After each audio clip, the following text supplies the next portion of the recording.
Welcome back to my YouTube channel guys. तो मैं आप लोगों से बहुत ज़रूरी बात करने जा रही हूँ। प्लीज़ वीडियो को स्क्रॉल मत कीजिएगा, प्लीज़ वीडियो को एंड तक देखिएगा। गाइस गाइस मेरी बात सुनिए। हम लोग ना दूसरों से मोटिवेट होने के लिए दूसरों की वीडियो देखते हैं कि हम सोचते हैं कि नहीं, हम मोटिवेट नहीं हो पा रहे, हमें कुछ ऐसा दिखाओ, हमें कुछ ऐसा दिखना चाहिए, हमें किसी की बातें ऐसी होनी चाहिए कि जिससे हम मोटिवेट हो जाए। मैं एक बात बोलूँ, लाइफ की रियलिटी जो है ना वो आप ये देख लो। अगर आप कहीं किराए के घर में रह रहे हो, आपके पास अपना खुद का घर नहीं है, समझो आपको मोटिवेट क्या दूसरों से होना है। आप अपना खुद देख लो कि आप कितने मोटिवेट हो सकते हो अपनी खुद की स्टोरी को लेकर, अपनी खुद की कहानी को लेके, अपनी खुद की ज़िंदगी की रियलिटी को लेकर।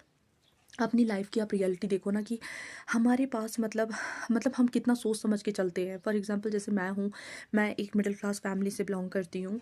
तो अगर हम लोगों को कुछ खरीदना है, कुछ लेना है, तो हमें सोच समझ के लेना पड़ता है, क्योंकि हम लोगों को 100 चीज़ें सोचनी पड़ती है कि नहीं, अगर हम ये ले लेंगे तो हम फिर ऐसा नहीं कर पाएंगे, हम घर के लिए ये नहीं ले सकते, अगर हम ऐसा ले लेंगे तो हम ये नहीं खा पाएंगे, हम यहाँ नहीं आ पाएंगे, हम यहाँ नहीं सो पाएंगे, हम वो नहीं कर पाएंगे। मतलब आप अपने इर्द गिर्द देख लो ना, आप यहाँ से मोटिवेशन आपको यहाँ से मिल जाता है। ठीक है, आप घर की आसपास की हालत देख लो, आप घर को ले लो, मतलब आपको मोटिवेशन मिल जाएगा। हम दूसरों की हम दूसरों की बातों को लेकर क्या मोटिवेट हो सकते हैं। आप अपनी खुद की ज़िंदगी में झांको, आप अपनी खुद की ज़िंदगी को पढ़ो, आप अपनी खुद की ज़िंदगी को देखो, बहुत कुछ आपको नज़र आएगा। और आपको उसके बाद जब आप खुद अपनी लाइफ में झांकोगे ना, और आप खुद देखोगे क्या कमी है और क्या होना चाहिए मेरे पास, तो आप फिर दूसरों के मोटिवेशन के पीछे नहीं भागोगे, क्योंकि आपको खुद से मोटिवेशन वो मिल जाएगा, और अपनी खुद की रियल लाइफ से। गाइस, जैसे कि मेरी मम्मा, जब मैं परसों मम्मा से बात कर रही हूँ, मेरी मम्मा मुझे खुद बता रहे हैं कि बेटा, मैंने वो वाला वक्त भी देखा है जब मेरे पास बच्चों को दूध पिलाना, मतलब मैं बच्चों को दूध नहीं पिला पाती थी। क्यों नहीं पिला पाती थी? मेरे पास खाने के लिए कुछ नहीं होता था। सीरियसली मैं बोल रही हूँ, मतलब मेरे को इतना फील होता है ना, मैं उस समय मेरी मम्मी को बोलती हूँ, मम्मी अब मैं टॉपिक चेंज करना चाहती हूँ, क्योंकि मतलब वो बातें सोच के ना बहुत आंसू आ जाते, इसलिए आंसू आ जाते, इसलिए फील होता है क्योंकि मैं अपनी जगह सोचती हूँ वो टाइम मेरी माँ ने कैसे निकाला होगा।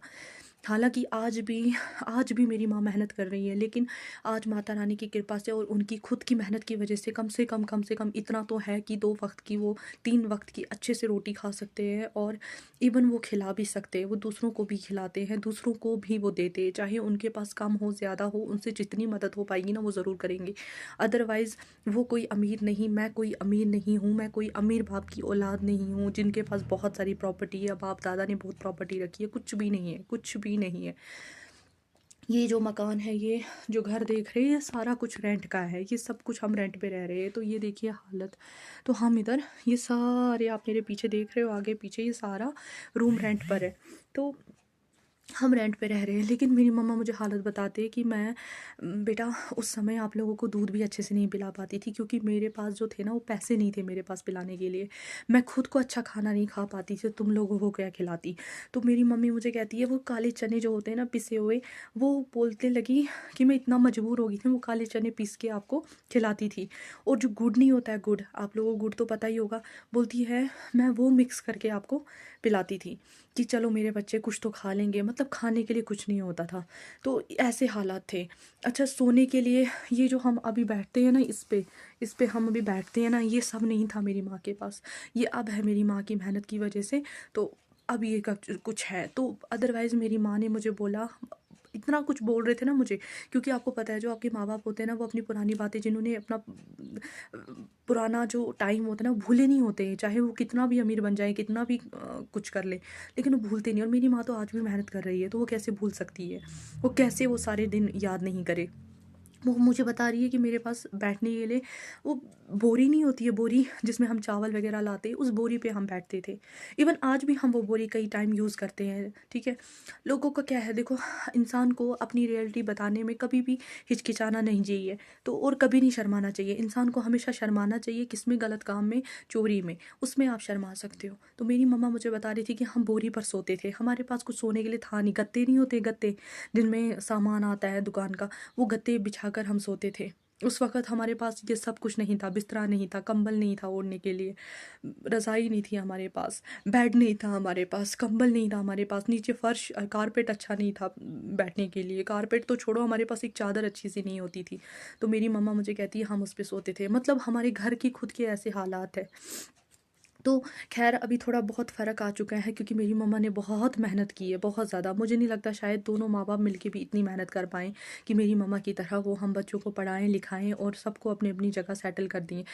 तो मतलब इतनी इतनी ज़्यादा बातें होती है, इसीलिए इंसान को सिर्फ़ अपनी लाइफ़ को देखना चाहिए गाइज़। और गाइज़, अगर आपको मेरी और ये सारी जो भी बातें होती हैं ना गाइज़, मैं सिर्फ़ और सिर्फ़ रियलिटी आपको बताती हूँ, सिर्फ़ रियलिटी। मैंने कभी भी कुछ गलत नहीं बोला, कभी कुछ झूठ नहीं बोला, कभी दूसरों की बातें आपको नहीं बताई है। जो खुद की मेरी बातें हैं ना, मैं आपको वो बता रही हूँ। इसीलिए गाइज़, हमेशा याद रखिए कि अगर आपको मोटिवेट होना है ना, आप खुद की लाइफ़ में झाँकिए, आप खुद की लाइफ़ में देखिए, तो आप खुद मोटिवेट हो जाएँगे। इसलिए गाइज़, और हाँ, अगर आपको मेरी वीडियो अच्छी लगी हो गाइज़, तो वीडियो को लाइक, शेयर एंड कमेंट ज़रूर कीजिएगा और मेरे चैनल को सब्सक्राइब करना नहीं भूलिएगा। और गाइज़, जिसने भी मेरे लिए इतना टाइम निकाला और मेरी वीडियो देखी, उसको दिल से शुक्रिया और thank you so much guys. Once again thank you so much.